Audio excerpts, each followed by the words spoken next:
Jason Kidd out today. Came across out as the Mavericks head coach after 5 seasons.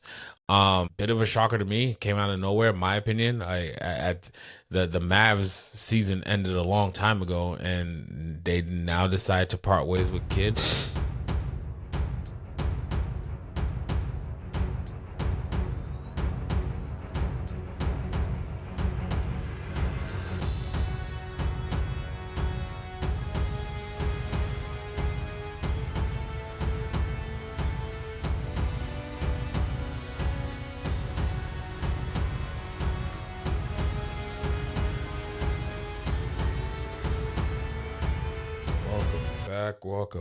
Welcome back, y'all.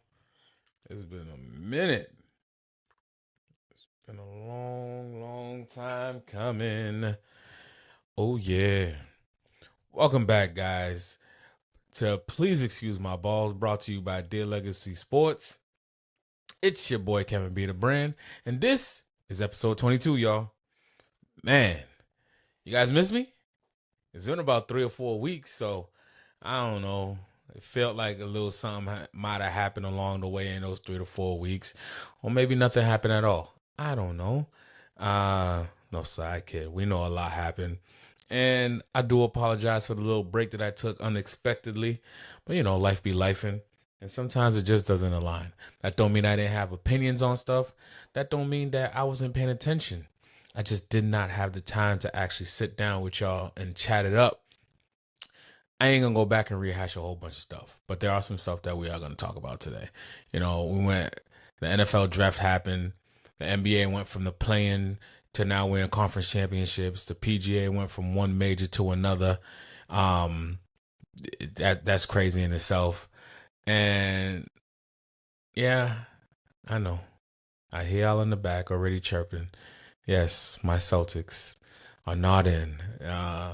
My picks to go represent the East. I'll address the elephant in the room somewhat. I hear I see all the little memes. I see all the little talks about, the Celtics, the J brothers, yada, yada, yada. But, let's just stick to what we got so far. Like I said, I'm not gonna try to rehash everything that happened in those 3 to 4 weeks. I don't even remember all of it. It's not like I do need to get better at actually writing things down, but I didn't think that I was gonna be gone for almost a month, right? But it is what it is.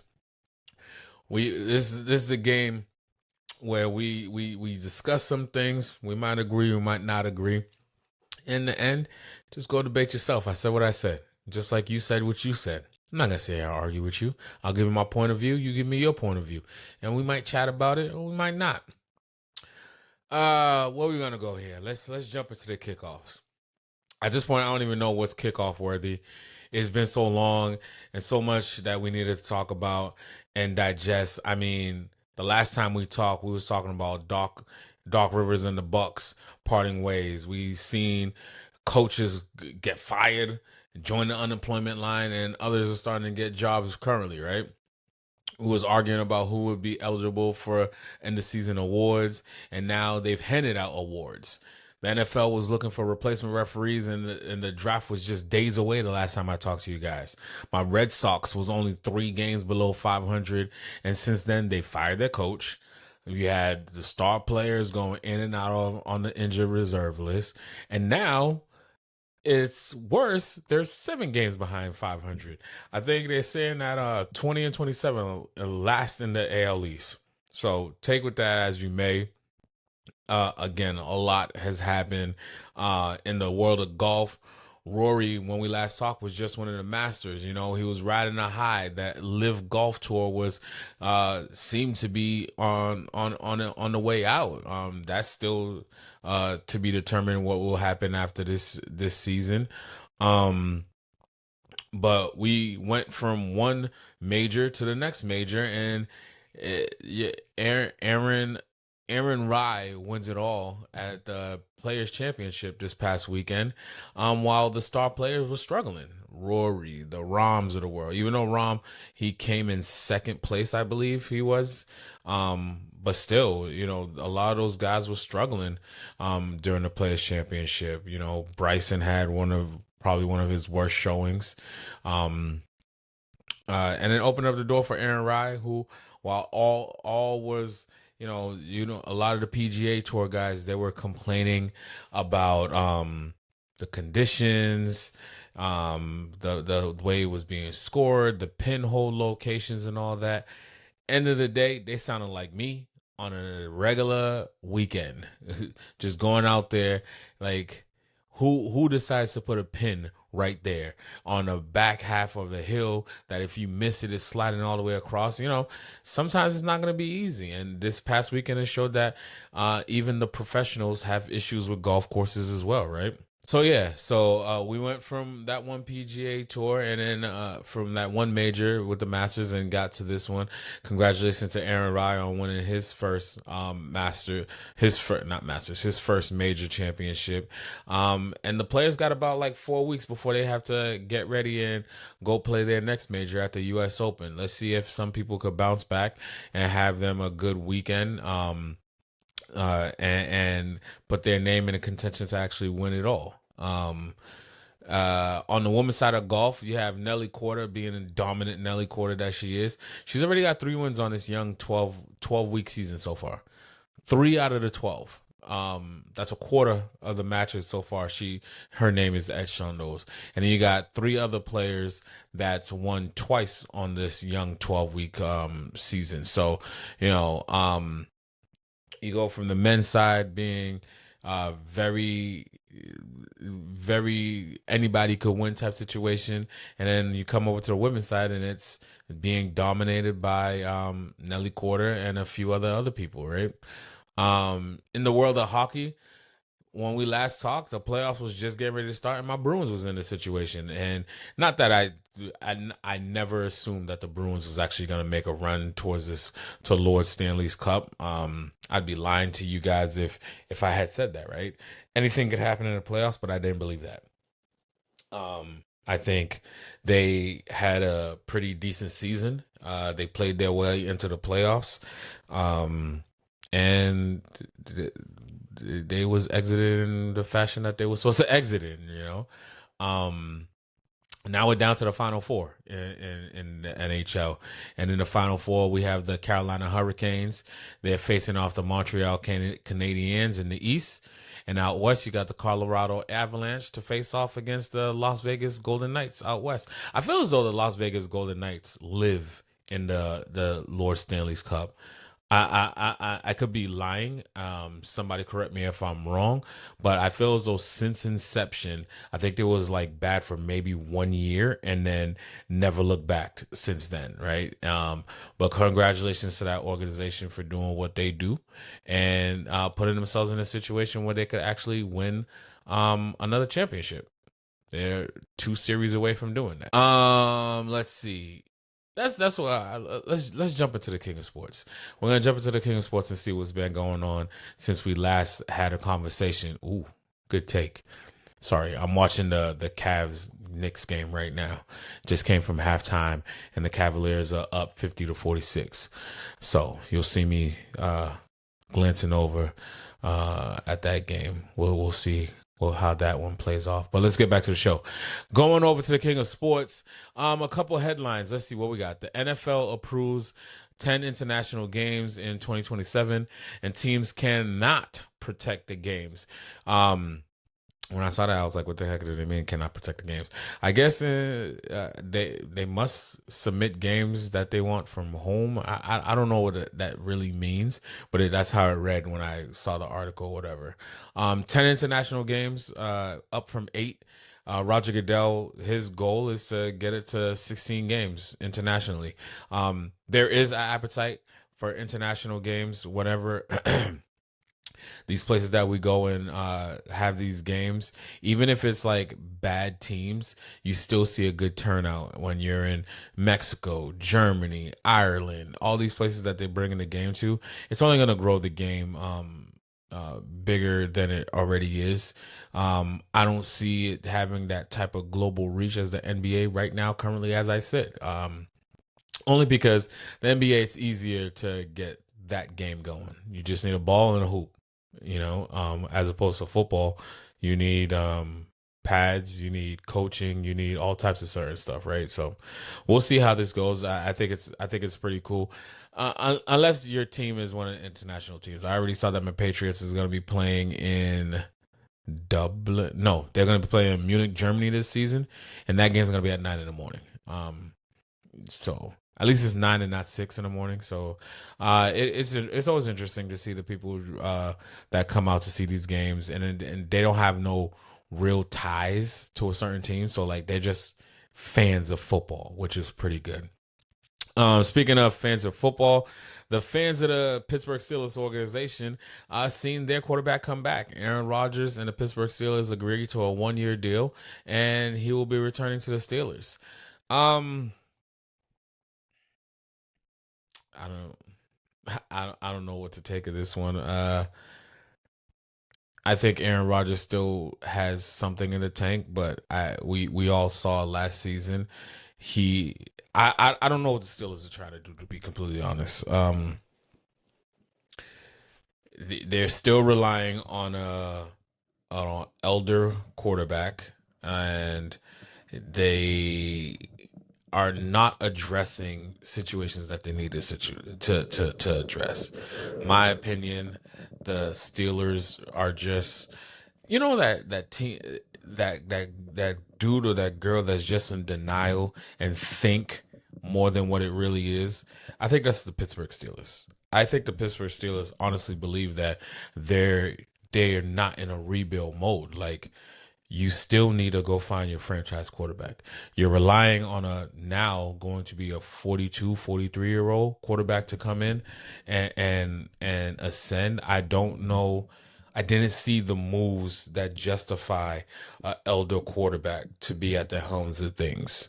So it'll be interesting to see how the Pittsburgh Steelers play out. I don't see Aaron Rodgers coming back to me does not say, hey, this is a championship level team. Even with Mike Tomlin at the helm, I just don't see it. But they could always prove me wrong, right? Let's see what else we got going on in the headlines in King of Sports. Super Bowl 2027 will be played on Valentine's Day, February 14th, 2027 at the SoFi Stadium. That game will be brought to you by ESPN ABC family. So, if you are a fan of football, or think that your team is actually going to make it to the NFL, you know where to go. SoFi Stadium. I've been inside SoFi Stadium. It is an amazing stadium. I love the way it's built. Me and Tiffany saw the Patriots and the LA Chargers play out there once a few seasons ago. This was like maybe a year after they opened up. Again, like I said, I like that stadium. I'm a fan of it. You won't be disappointed if you travel out there, especially for the biggest game of the year and the Super Bowl. But before we get to the big game, we first got to get to the first one of the season. And this year, the NFL season is going to kick off on September 9th, where the Patriots will head out west in a Super Bowl rematch against the defending champs, the Seattle Seahawks, at 8:20 p.m. on NBC. That's going to be a great matchup. This past Super Bowl wasn't the greatest of Super Bowl for my Patriots. The Seahawks, they did what they were supposed to do, right? They made it to the big dance and they took care of business. But let's not get this shit twisted. The Patriots wasn't no pushover. There wasn't no bums or whatever the case may be. Maybe if you believe in those phrases, a year too early, maybe the Patriots was a year too early. I like that we brought back a lot of our players from last year. You're talking about another year in the Mike Vrabel system. You have Josh McDaniels. You have the same coaching staff coming back. There's no changeover. There's no turnover. There's not crazy positions being turned over, the case may be. So it should be a pretty good matchup. I'm excited to see. It's been a long time since we've, been the first game of the season. Yeah, granted, it's a rematch where we wasn't the victors, but Yeah, we've been here before. And we've played spoilers to people, and people have played spoilers to us. So let's see how this one goes. September 9th kicks off the season this year, which is not bad. How many months does that give us? The NBA wraps up June 19th. So July, August. By September, you get preseason games. We still got the WNBA in between.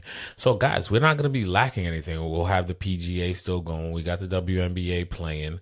They're in a young season already as it is. I think they're 5, maybe 6 games into their season. So we'll have plenty of sports to keep talking about. You also have, cut downs of rosters preseason for the NFL, but well before we get to September 9th, and then before you know it, the NBA will be right back in front of us also. So I love it. I love it. I love it. I love it. So what else we missed while I was away from you guys? The NFL draft that happened. That was so long ago, guys. I don't even remember the shockers that happened during the NFL draft. I don't remember the head scratchers. When I looked at the list of who was drafted and where, one that stuck out to me was, I'm a fan of Jeremiah Love, but I believe at number 4, the Cardinals, taking him there where they could have picked at 12 as well. I don't know. Maybe they thought somebody was going to come up and grab them, but whichever. At the time, he was the best player on the board. So fine. You want to draft a running back that high? I'm not going to stop you. I'm not going to say that it's a bad pickup. No, come on. It is what it is. Let's see what happened.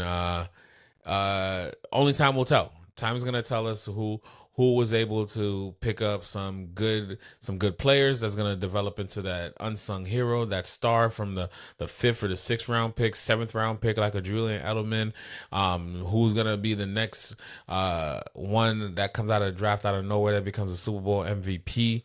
That's why you love the game of football. You never know. You don't know what you're really going to get. It is a sport that obviously is very violent, and you need to rely on other people to be successful. But I do like what my Patriots did in this draft. I feel as though they addressed some needs that we needed, especially at linemen. A lot of us was beating down that drum. We need offensive lineman help. We need offensive lineman help.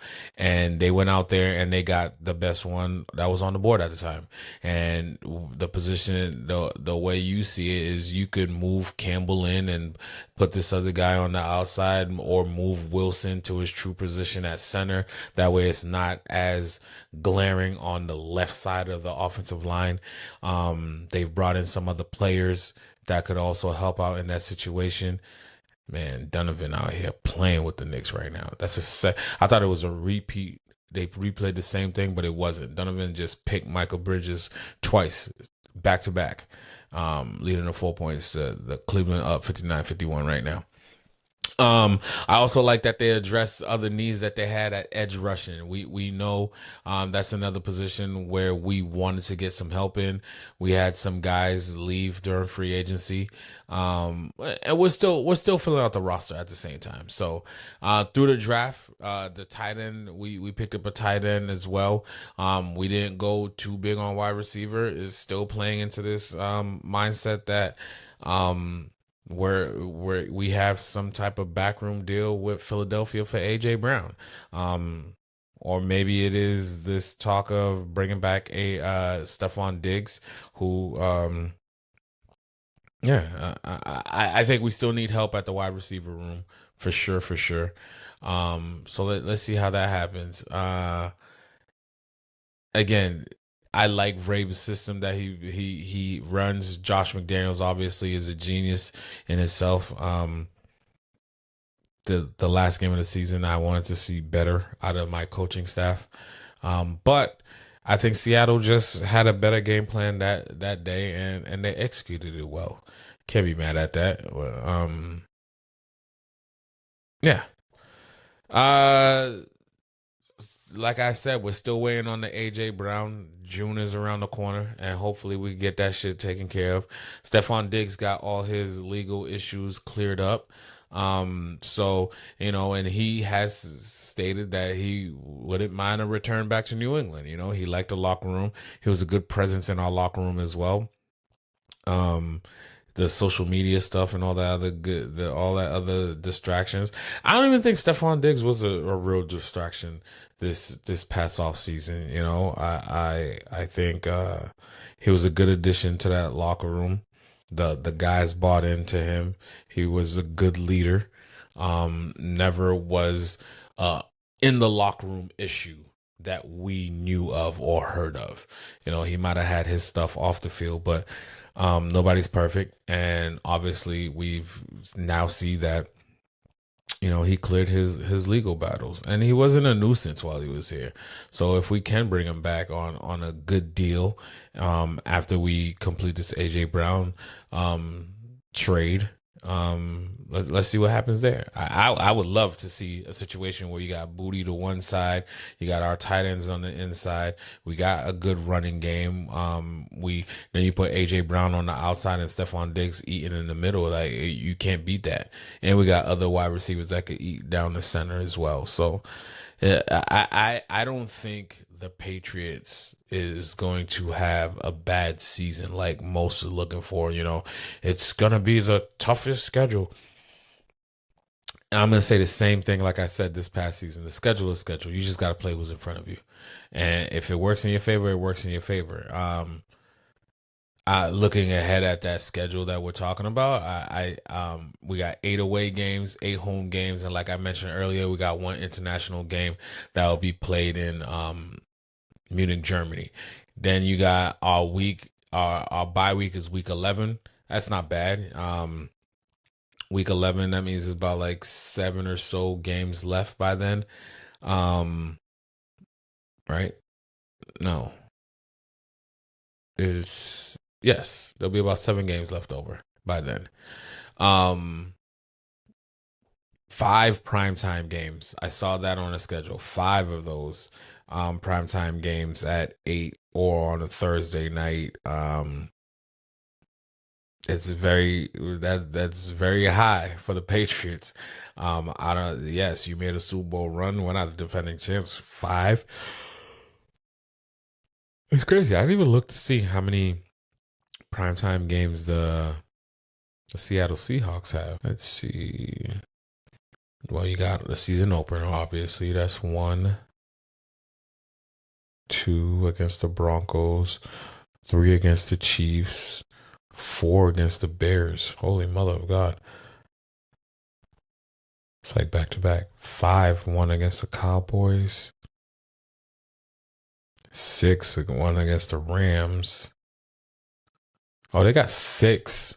That's good. That's good. That's respectable. And they're actually good matchups. Besides the Seahawks one, except for the Chiefs one, we don't know when Patrick Mahomes. And that's crazy too, because they get the Chiefs. Let's see. That's preseason week 1, 2, 3, 4, 5, 6, 7. Week 7.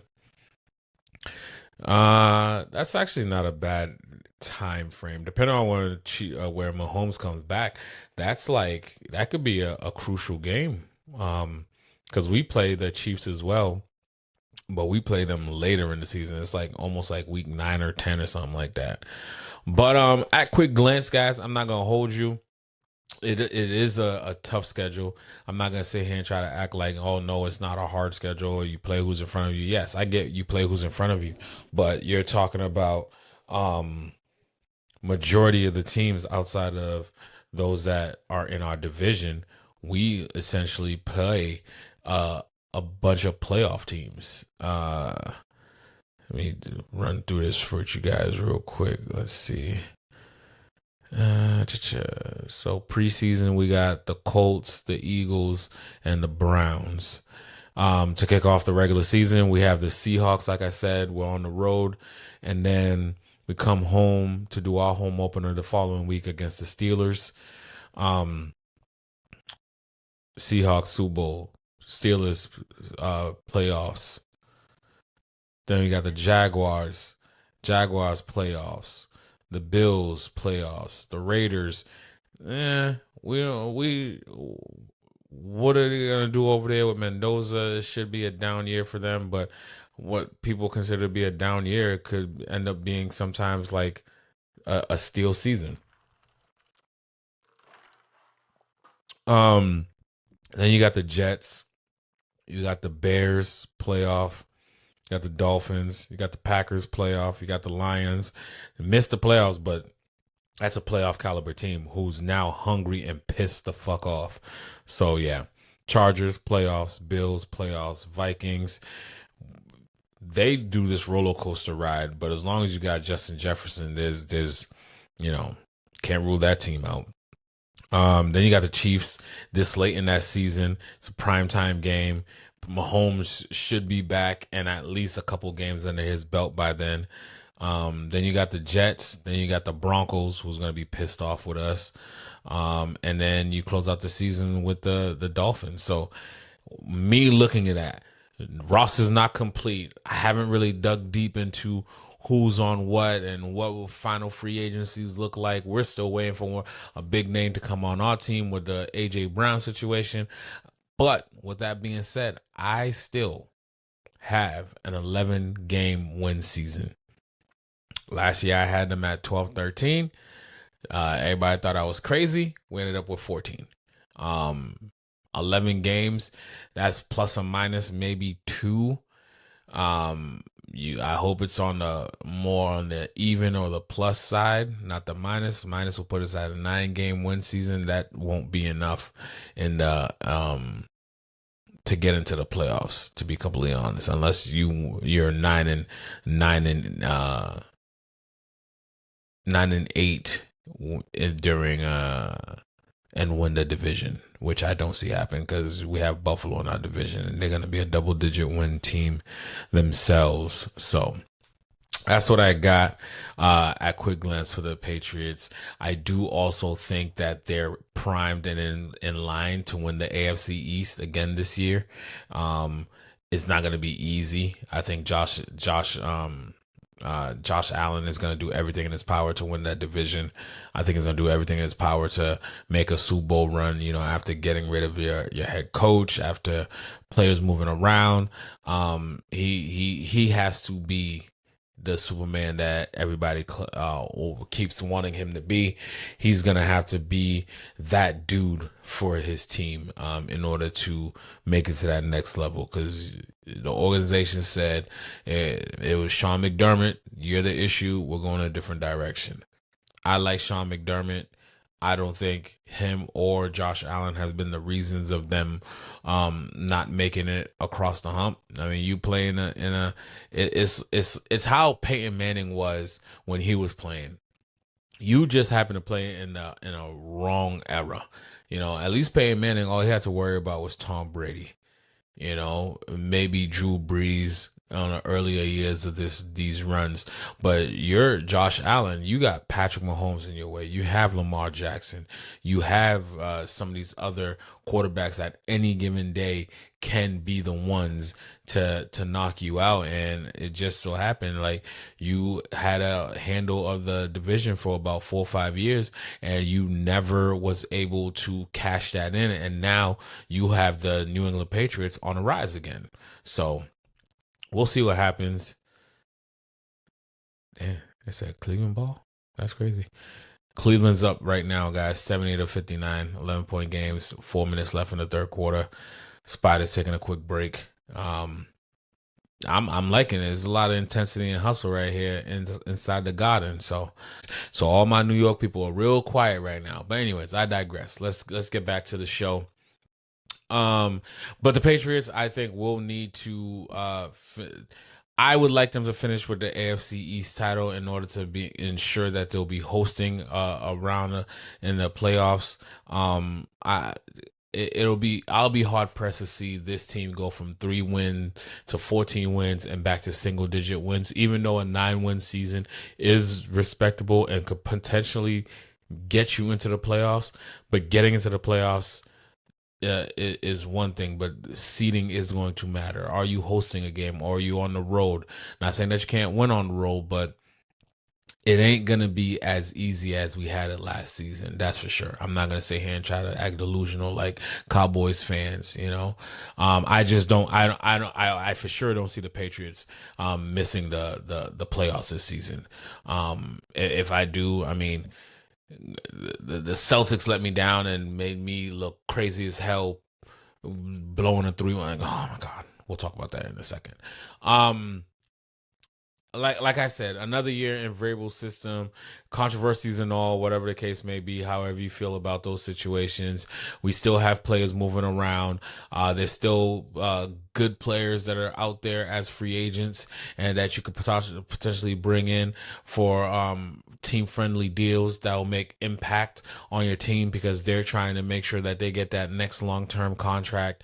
Again, we're still waiting on the A.J. Brown situation, but you still have players like Stephon Diggs. You got Deebo Samuels that's out there. Yes, injury prone on the Deebo Sanders side, but he's such an impactful player that you have to account for him. Stephon Diggs has shown you that he can be that voice in the locker room, a good steady leader for a young quarterback. And the development of Drake May was phenomenal under Josh McDaniels and the tutelage of Stephon Diggs and bringing those young receivers up along the way also. So I'm curious to see how we close out with this roster construction and bring what free agents we're gonna be bringing in and all that. So, but again, like I said, 11-game season. Don't really hold me to that. Let's wait till we get to roster cut downs. Let's wait till we see who's where. And do we get this AJ Brown deal done? Is the Stephon Diggs come back? Who's playing where on the offensive line to protect Dre May, especially his blind side, and what is Josh and Vrabes gonna do, right? So as we get closer to the season, that's when I'll be able to give you a better prediction. Dang, 14-point game lead. All right. That's when I'll be able to give you a better prediction of what I think about the New England Patriots. Let's go ahead and jump into the court vision now, man. Let's talk basketball. Talk about a lot happening in the world of basketball.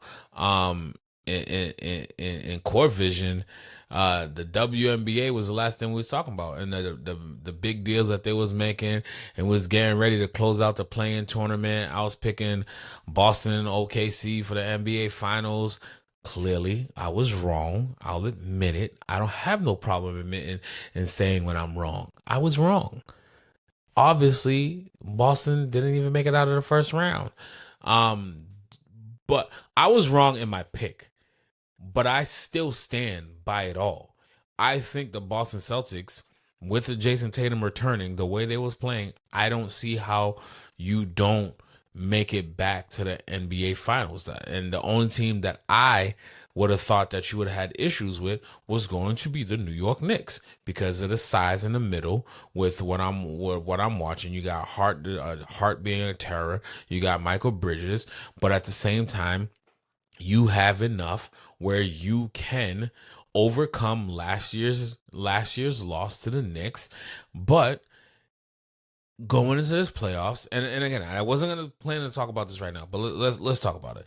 You go up 3-1 in the first round. It's inevitable. Joel Embiid was not Joel Embiid yet. You're up 3-1. You got to win one more game, 2 of them at home. But you go back and revert to old ways. So what was I? We revert back to our old ways.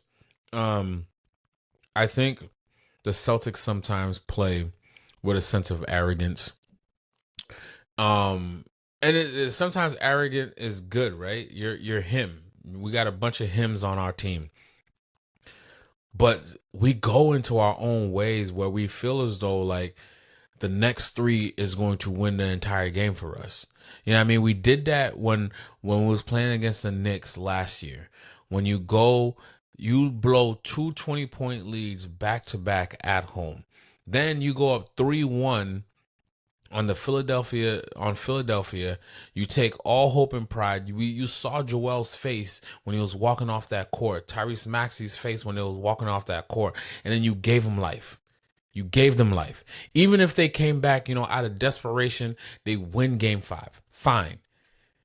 but then you never get back out of your ways. There was one point in time where we go, what game was this? Was it game 5 or game 6? One of the games. We go into the zone because we was getting beat on man. We go into a zone. We get the game. We was down 19 at some point.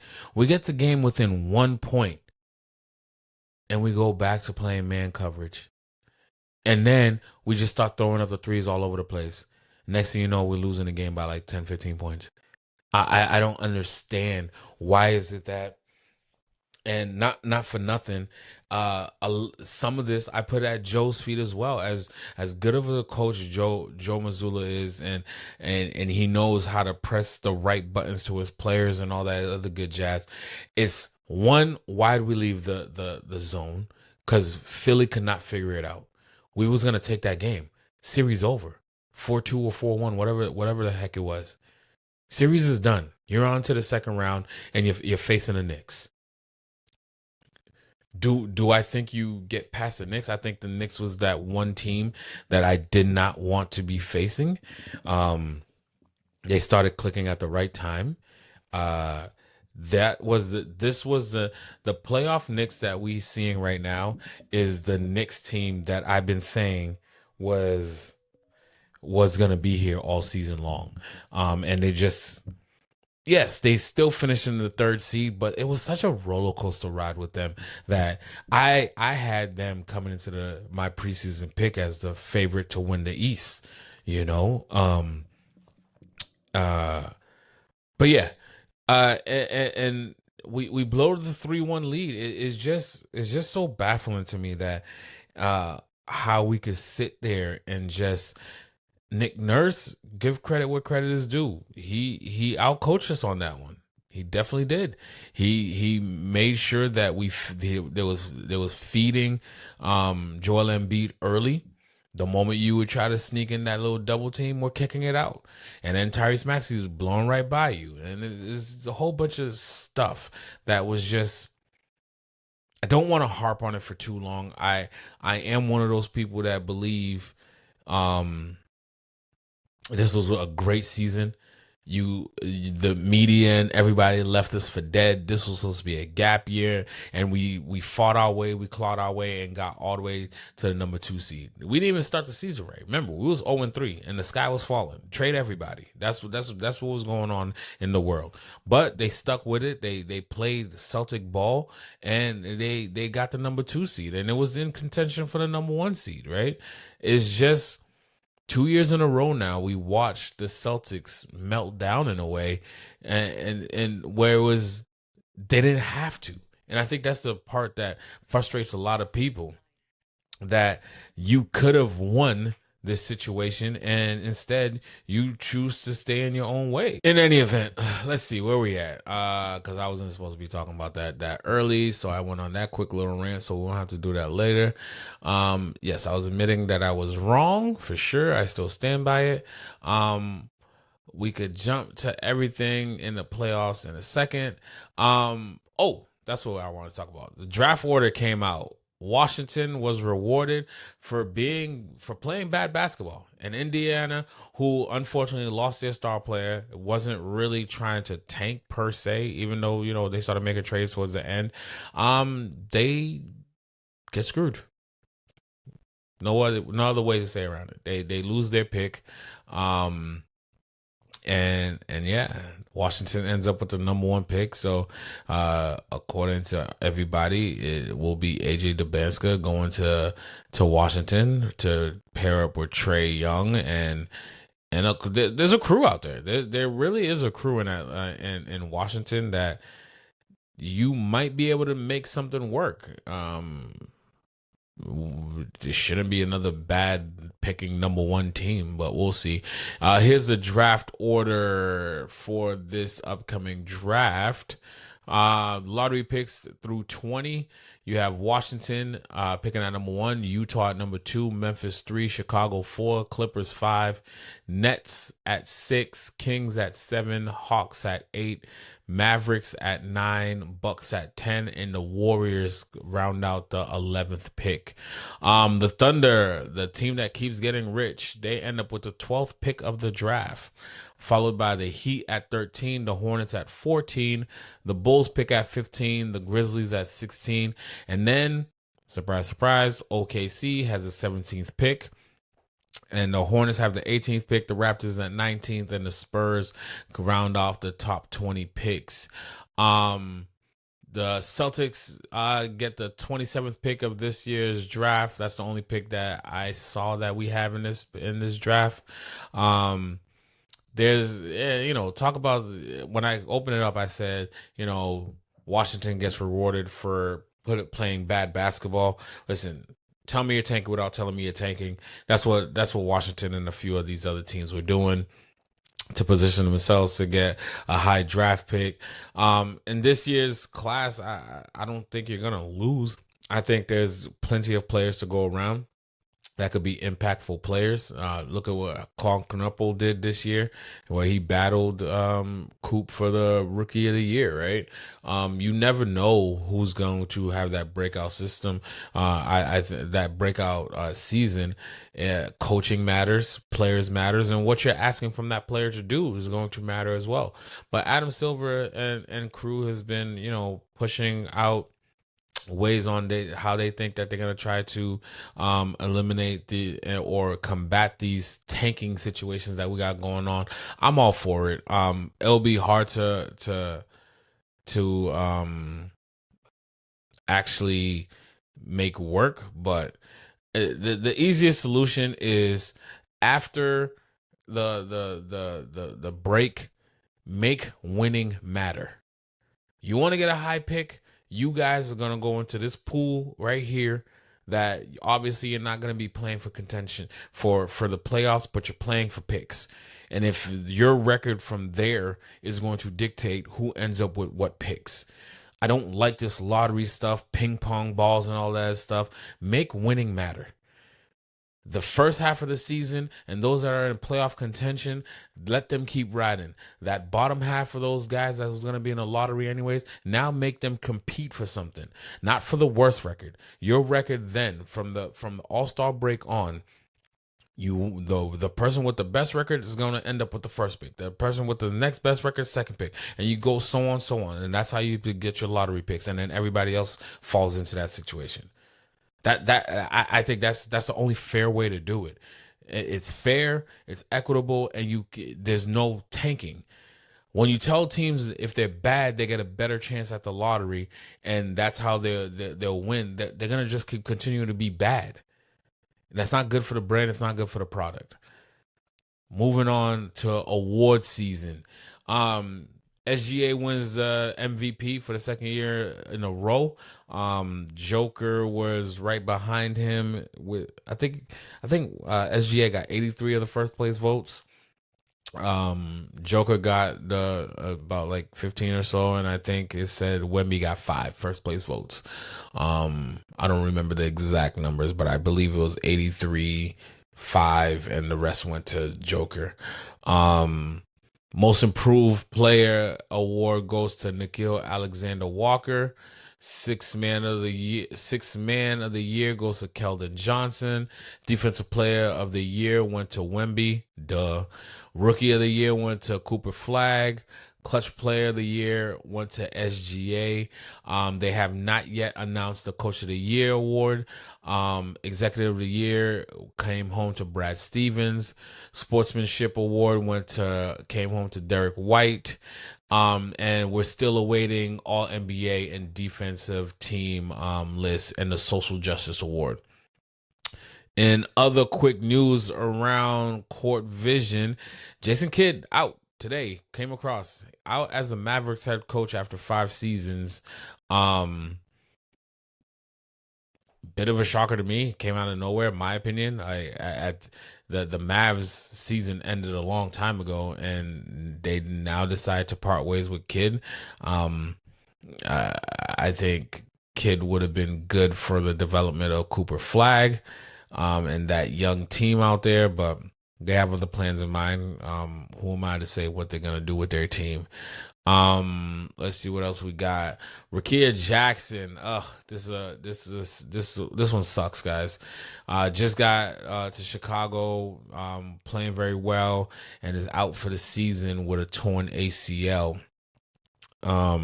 Speaking of the coaching carousel, hearts and prayers go out to Rickea Jackson. Speedy recovery. See you next season. Definitely been, she's been moving around the league a little bit, and I thought she was going to find her way in Chicago, and bam, this happens. On to the coaching carousel. The Pelicans hire Jamal Mosley weeks after being fired from the Orlando Magic. You knew he was going to get picked up. I don't know. When teams let go of certain coaches, I'm like, that really? That's who you said is a problem? It's not the players that decided not to play anymore. You're saying he's the issue, but okay, whatever. In any other news, Kerr is coming back to the Warriors, and the Bucks are bringing in Taylor Jenkins, the former Grizzlies head coach. I think that's going to be a great move for them. I think Taylor Jenkins got a raw end of the deal in dealing with John Morant, and he was the one that was told he had to go, essentially. But I think he runs a good program. I think he could coach very well, and he's gonna have the talent to help him out if Giannis is still there. If Giannis is not there and they're in a rebuild mode, that's a great person to have in the realm. He's been there with the Memphis Grizzlies, where he took a young team and was molding it with Triple J, with John Morant, Desmond Bane, and those guys became who they are now, made playoff runs, just could not get over the hump, whether it being for injury, whether it being for nonsense off the court with John Morant. But I think the Bucks, if you really about to go into a rebuild mode, there's no better person to have at that home, in my opinion, that was available than Taylor Jenkins. Bulls, Billy Donovan decides to step down for the team, now leaving the following jobs still open, with one just coming on the market today: the Dallas Mavericks, the Orlando Magic, the Portland Trail Blazers decided that they're not going to keep their interim head coach. They want to go a different direction, and the Chicago Bulls. Cool. So that's the coaching carousel. What we got here? So let's address a few things quickly. What happened in the playoffs? I'm not gonna stay on these topics for too long, guys. They happened. We know what happened. I already started kind of addressing it in the earlier segment with my Celtics blowing a 3-1 lead, the first time they've blown a 3-1 lead in franchise history. But we're not going to harp on and talk about the losses that happened, because right now it's about the four teams that are still playing.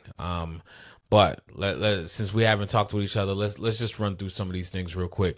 In round one, we had the Thunder sweep the Suns.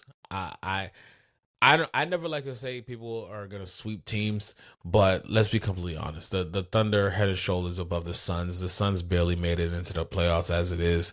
Quick update before we talk about this: Cleveland Cavaliers are up on the New York Knicks right now, 83-69, and it just started the fourth quarter. Let's see if they could pull this one out. Knicks. Cavaliers are 18-2 since 2023 playoffs, one leading after third quarter. Cat looks sad, and once he gets in his feelings, he don't start playing right. Anyways, let's keep going through this. The Lakers take out the Rockets 4-2 with no Luka and no AR. KD sat for a couple of games, but Houston just never looked right all season. I don't know if it was if one player is that real difference maker like it seems to be, but the moment Fred VanVleet went down, it's almost as if like the whole season was just in disarray. They just couldn't. It was a group of can't get rights over in Houston, and you have one of the best scorers in the game of basketball in Kevin Durant. But yeah, the Lakers take care of business, and it's so crazy because going into that, I'm sitting here looking at the Lakers with no Luka, no AR, I'm like, damn, it's gonna be tough. I got Houston winning that series.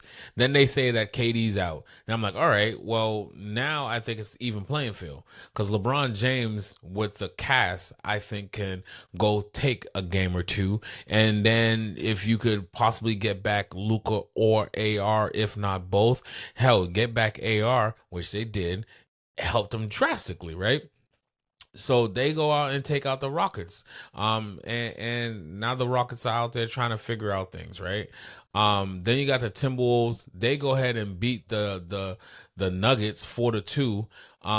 The crazy thing about this one is no Ant-Man, no DeSumo, who does a 40-point fucking game in the middle of the series, and the Joker and Murray just can't get right. When it comes to the playoffs, teams that play defense and don't resort back to their old ways.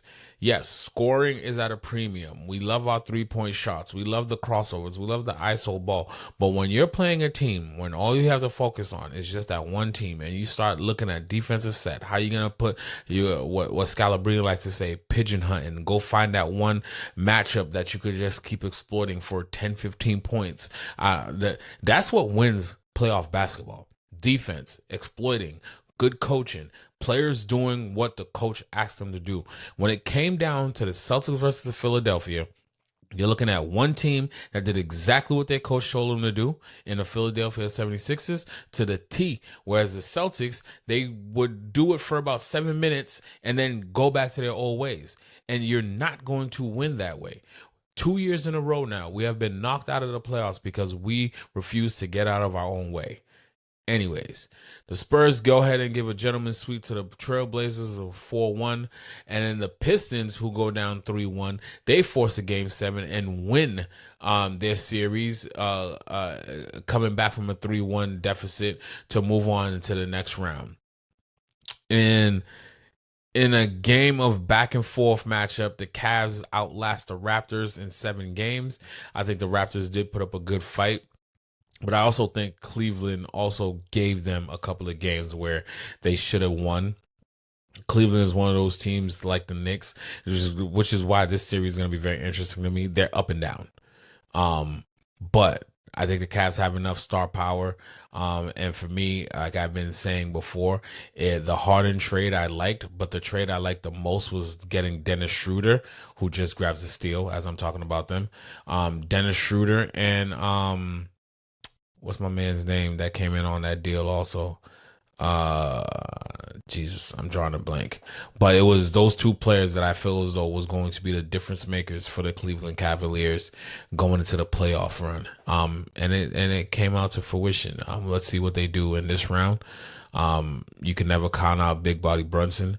And if Cat feels like playing, he's a problem to mess with. They're cutting down the lead right now. They're down 14. What else happened in that? The Knicks took care of the Hawks 4-2. I was wrong with this one, guys, and I think I was talking off of emotion. I felt as though the Knicks, because of their style of play, they like to run and go fast, and they have players that they could exploit some of the other players in the Knicks that don't play good defense as well. I thought it was going to be enough, and then when the series went 2-2, I thought it was going to be like, damn, it's about to be a dogfight, and maybe I was right. The Hawks can win this thing in about 6, but I also did say if they allow it to go to 7, they for sure not going to win that. I was not going to think that the Atlanta Hawks was going to beat the Knicks in 7 games, but I was wrong altogether. They end up winning 4-2 and taking care of business. And I've mentioned this a few times already to close out the first round. The Celtics blow a 3-1 lead to losing in 7 games against the Philadelphia 76ers, getting rocked. It is what it is, and one of our star players mentioned this is one of his favorite seasons after losing. When I first heard these comments, I looked at it a different way, but now it has taken a leg on itself to the point where it's a war on words. So We'll touch on that a little bit later on. Let's jump over to the conference semifinals. The Thunder go ahead and stay unbeaten in the playoffs as they frustrate the Lakers and the league and the league's fans and all these type of people as they sweep the Lakers in their second round series. The Spurs take care of business with a 4-2 series win against the Timberwolves. The Cavs go for another series of 7 games and outlast the number 1 seed Pistons 4-3. On the back of Spider, I watched that game the other night. Donovan Mitchell willed his team and played his team into this next round, and he has not missed a beat as he's still pouring it in. And the score is now 92-71, Cleveland up top. That was a great matchup. That was a great game. I never for 1 second thought the Pistons was actually going to beat the Cavs. It's just the Cavs was going to beat the Cavs. And they almost tried to beat themselves in game 7, right? James Harden had a bad game. I think he went like 2 for 11 or something like that. Donovan, all as great as he played, there was like points in time and he put himself in foul trouble. I think Jared Allen was the what kept that team in, and then Spider just took them over the hump. So shout out to them, and they're still clicking on all cylinders right now in game 1 against the Knicks inside the Garden. The Knicks never gave the 76ers hope as they swept them in blowout fashions half the time when they played these guys. It makes me even more upset that the Celtics go and sit there and blow a 3-1 lead and allow the 76ers to go play against the New York Knicks. We would have much rather watched the Boston Celtics versus the New York Knicks and see who's going to duke it out. Was the New York Knicks going to knock out the Celtics for the second year in a row? I know they wanted to play us. We wanted to play them because, yeah, they won last year, but everybody kept saying, oh, well, the Celtics beat themselves with the 2-point blown leads. So, they take it personal themselves. It's a 20-point lead right now, guys. So I would have much rather have seen that. Who knows how that series would have played out? I would have been picking my Celtics, obviously, but the Knicks is a formidable team. I think they're playing very well. During the season, they was pissing me off because it wasn't playing too well. But it is what it is. It now sets up the conference championships where we're at right now. Out west, you have the number 1 Thunder, Oklahoma City Thunder, and number 2 San Antonio Spurs. Game 1 happened last night, and a great game, double overtime win. Spurs steal home court advantage from the Thunder by taking game 1. If there was a threat to OKC all season, we have seen that it was the San Antonio Spurs. They come out game 1 and they give the Thunder their first loss. I will tell you right now, I am not the one to overreact over game 1s. Game 1s are always weird ones. Let's see how people bounce back in game 2s. Do they split the series? Do they go up 2-0? How did the game look? Was it a tight one and then you sneak one by? You know what I mean? Like there's so much that happens in game 2 that really dictates things. But they took home court advantage. Now OKC got to go win one on the road in order to take home court back. In the East, you got the number 3 Knicks facing off with the number 4 Cavs for the right to play for the championship. Like I said, as I'm recording right now, the Cleveland Cavaliers are up 93-76 over the New York Knicks with 6 minutes and 40 seconds to go. Who do I have advancing? It's a little tough right now. And even though I say I don't want to be a prisoner of the moment, especially for the San Antonio Spurs and the OKC Thunder, I have to revert back to how the season was. The Spurs took it personal. They played lights out every time they would come against the OKC Thunder. And even if OKC wins, it seems like it's on pace to be a 7-game series. I think The Spurs have great wing players. They don't let OKC get under their skin. They're not afraid of them. They play just as physical as they do, and they get the calls like they do. So, you're talking about things that are negating each other. I honestly do believe that the San Antonio Spurs can come out of the West and represent the West in the NBA Finals. And then when I look at the Cavaliers versus the New York Knicks, I have been saying that, to me, the New York Knicks is the best team in the East before Jason Tatum returned. But then Jason Tatum and the Boston Celtics decided to blow a 3-1 lead, and now we're never going to see what was, right? And now you got them playing against the Cleveland Cavaliers, who's playing with, I don't want to say house money, but they're playing with a sense of exuberance. They're excited.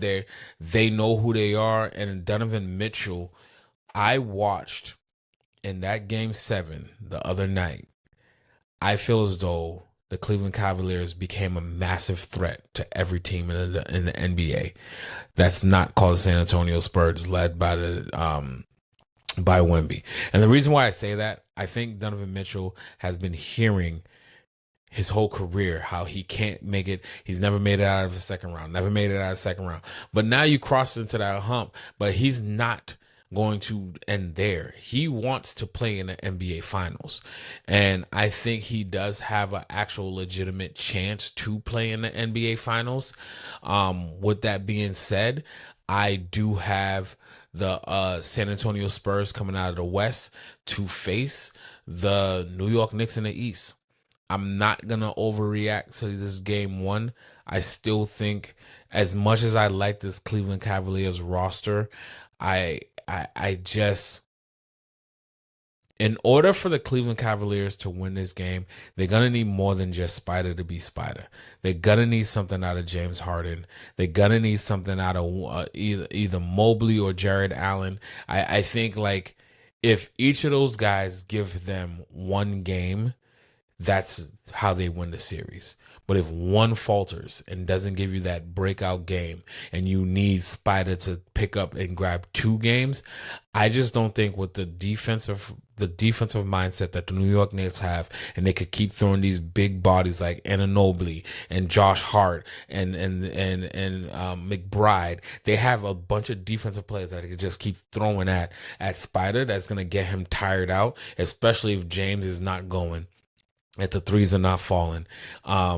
It'll be hard for them to make it to that next level. But I'm a defensive guy. I still have the New York Knicks winning this series. But the Cavs are scrappy. I'm looking at Dean. I'm looking at Strus. You got Allen. You got Mobley. Harden is not a great defender. Spider's not a great defender, but they'll annoy you. And then coming off the bench, you got Dennis Schroeder and crew coming in, so we'll see how it all plays out. Like I said, I got the Knicks and I got the Spurs coming out of to play in the NBA Finals. If that's the matchup, barring any injury, I do think the Spurs win it all behind Wemby. There's just not a person that's going to contend for that. Cat is not going to be enough to stop a Wemby, my opinion. The matchup you would want to see is potentially a Twin Tower matchup with Jared Allen and Mobley, to see if you could pull Wemby away from the rim, so he's not a rim blocker. I don't know. I don't know how you're gonna combat this alien, but that's what I have. I have the Knicks and the Spurs going in, and the Spurs end up winning it all if they get past OKC. I do believe whoever wins the West is going to be a champion of the NBA Finals. And that's what I got for you guys for the wrap up of this basketball, NFL, and the sports world. Again, I do apologize for not being with you guys for almost a month now. We're going on 4 weeks, but it felt good to be back. It felt good to be talking about sports. I wish we could have talked about some of these other stuff in real time. I'm gonna do better. We'll be better. legacy and final word. When it comes to the game of sports, everything happens in a blink of an eye. Like I told you guys, a lot happened, and it happened so fast. Like literally, we was just talking about the play-in, and now we're in the conference championships, right? We was just talking about how the Boston Celtics are gonna be in the NBA Finals, and they get rocked in the just like that. It's over. It just ended, right? And then the NFL is now trying to get into the full swing of things. The WNBA, it's like, so much can happen in such a little time and change the thought processes of a lot of people, right? Myself and a bunch of people kept saying, when Jason Tatum come back, the Boston Celtics are the most favorite to win it all, or come out of the East and represent them and actually give OKC a run for their money, and they couldn't even get out the first round.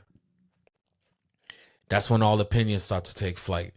Opinions take flight, people get in their feelings, and then you end up with war of the words, right? Right now, I have my star player going back and forth with one of the biggest name pundits out in media right now. I have opinions on the matter.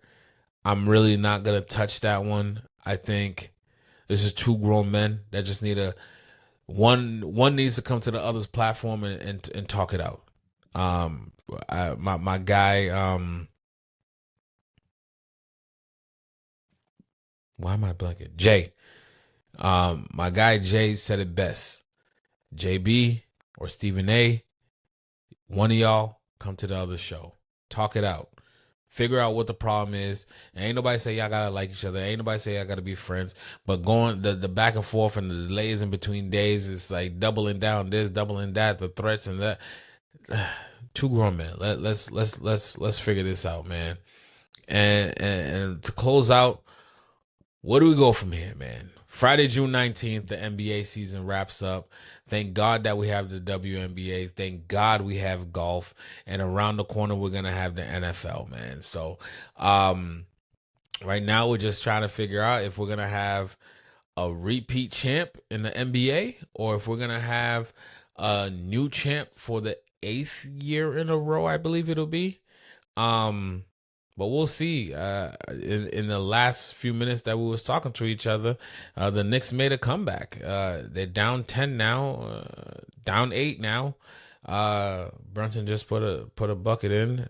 Cleveland has gone cold. The Knicks are on a 15-1 run in the last 3 minutes with 3:55 minutes with 3:55 left to play. This is gonna get interesting. This is one of the things that has the Knicks a very dangerous team. They could play defense, and they have Jalen Brunson that could take over a fourth quarter by himself. But anyways, guys, I'll be back. Oh my God, he just dropped a trade piece. 94-89. Cleveland just called a timeout. The Knicks on an 18-1 run. 5-point game. This is nuts. Now you got the Garden going crazy. They panning to all the celebrities in the building and all that good jazz. But anyways, I want to wrap this one up for you guys. Thank you for coming back. Thank you for sticking with your boy. I know it ain't nothing nice when you start to gain some type of momentum and we have the banter going back and forth, and all of a sudden I just disappear, and I disappeared at the wrong time too. I know I could hear you guys talking shit too. Every day that went by, I was like, man, they probably think I'm not talking because my Celtics got blown out. I'm not that dude. Trust me, I was in my chat rooms. I was in people's comments in the DMs. I don't stop talking because my team's out. I might double down, and I'm gonna call it what it is too. I think I'm not gonna touch that again. But thank you for tuning back in. I'll see y'all next week. If you still rocking with your boy, go ahead and hit that subscribe button. Go ahead and like the episode. Follow us on social media. Tell me where I went wrong. I'm pretty sure I'm not going to admit that I went wrong until I feel as though I did go wrong. Till then, go debate yourself. I said what I said and I meant it. It's your boy, Kevin B. The Brand. Peace.